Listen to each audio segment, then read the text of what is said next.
Hello, this is Tim Price. I want to welcome you to Faithful Friday. I'm glad that you're here and glad that we have an opportunity together to think a little bit about what it means to follow Christ. And that is what the devotion is today.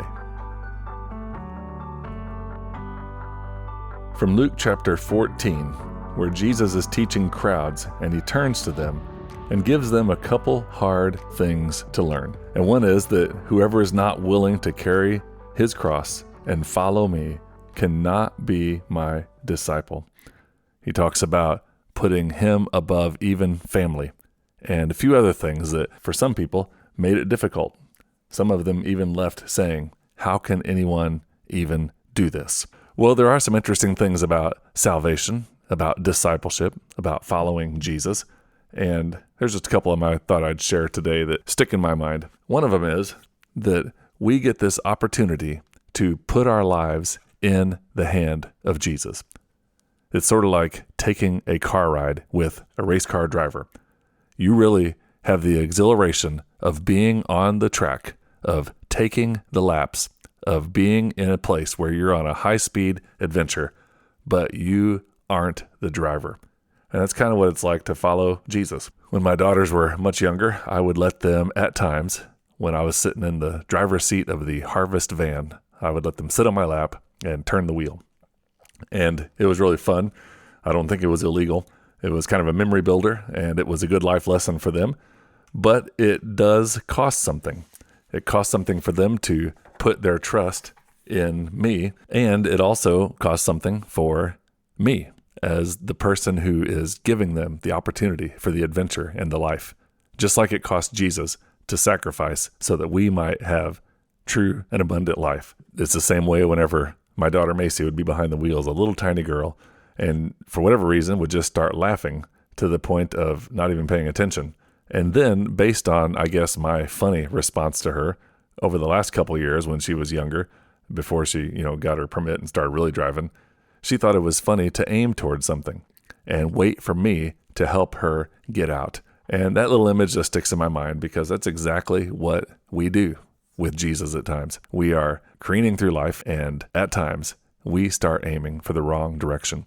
And one of the things Jesus calls us to do is to pick up our cross, to turn toward him, but also to trust him that when we start moving down the wrong path, he is going to step in.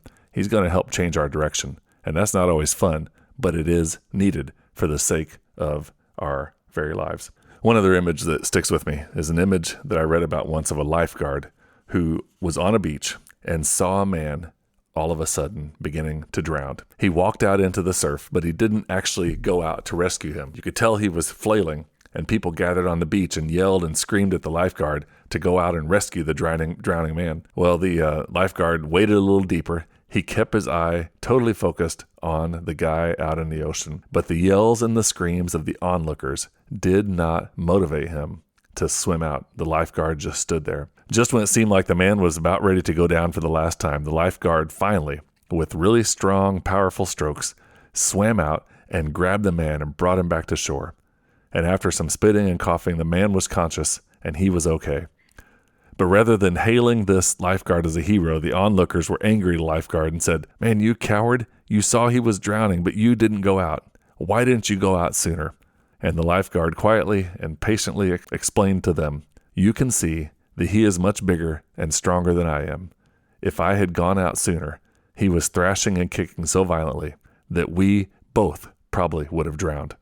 As long as he was trying to save himself, I couldn't save him. But when he got tired and gave up, then I knew I could save him." That image sticks with me. I know that Jesus is stronger than us, and he can save us from anything. But there has to come that time in our lives when we come to this realization that we can't do it on our own. We cannot save ourselves. And we often have to get to the point where we are in a state of total desperation before we are willing to say, "Jesus, I'm out of my rope.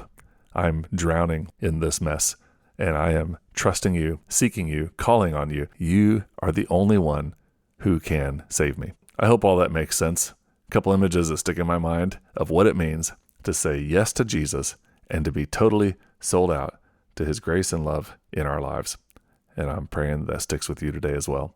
Thank you for listening to The Faithful Friday, and thank you for being a part of our community. You're welcome to take a look at harvestministryteams.com/Friday. I'd love to have you check out other podcasts to rate and review and to share it with someone, and to also send a prayer request if you would like to. And you can also join us on the texting loop when new episodes come out. And when we remember, we will send a text that says, hey, this devotion is out. And you can do that by texting the word Friday to 618-243-7476. 618-243-7476. Speak with you next time. Thanks.